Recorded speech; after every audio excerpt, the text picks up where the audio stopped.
What's up, all my movie-loving maniacs? It's your boy Bangful B of The Last Factor, and I'm here to talk about the new Robert Zemeckis film, Here, which I saw just last night, so let's review. So here, centers upon centuries upon centuries upon centuries. It takes place in this one spot that eventually becomes a home, and we see who has lived in this home from century to century. But the film more or less centers on this married couple played by Tom Hanks and Robin Wright.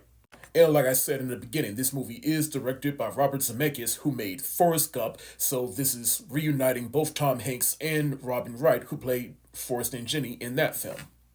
But the real gimmick of this movie is that it's just one shot that is still in stagnant, and it centers on this entire spot, and we see different kinds of families and people that has lived in this one spot. And that's something that drew me to this movie because we can see basically life through this one still and stagnant spot. And how did I feel after seeing this film? I thought it was amazing, but I do think it has its give and take sometimes.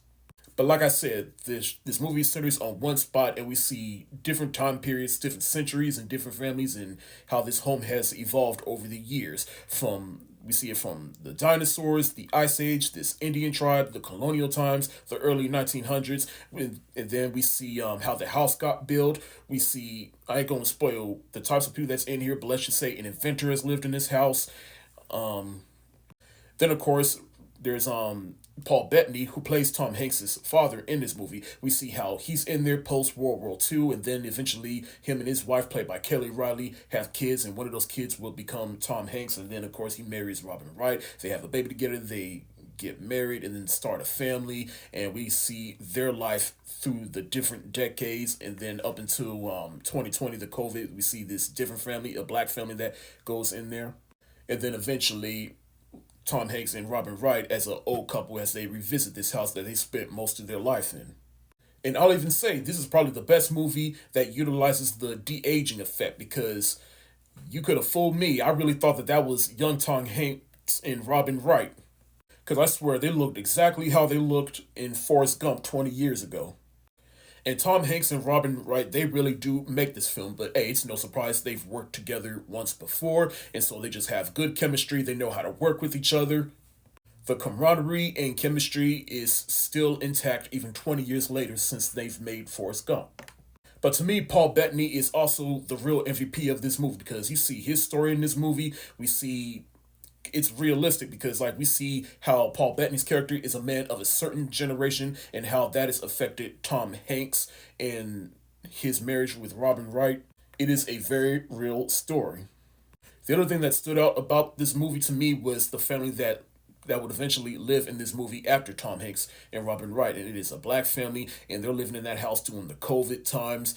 And the father, he sits his son down and he talks about what to do if he ever gets pulled over by the police. And let's just say the conversation, it resonated with me definitely because like, yeah, anybody that sees this movie and has the same skin color as me, you'll know what I'm talking about when you hear that conversation.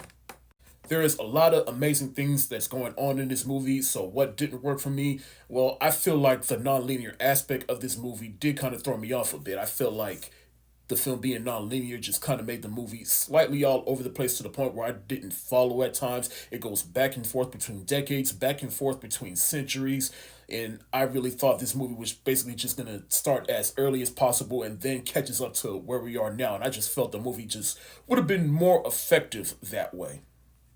And because the movie was non-linear, I did feel like that kind of messed up the pacing of the movie at times, which made the movie feel longer than it actually was. Despite all that, I still really enjoyed the movie, and I like a good movie that shows life through the decades. And this is definitely one of those movies. I'm going to give Here the thumbs up emoji. And thank y'all so much for watching. Have you seen this movie? If you have, let me know what you think in the comment section below. And even if you haven't seen it, I highly recommend you do. This your boy Bangful B of The Last Factor. Stay safe, wash your hands, peace.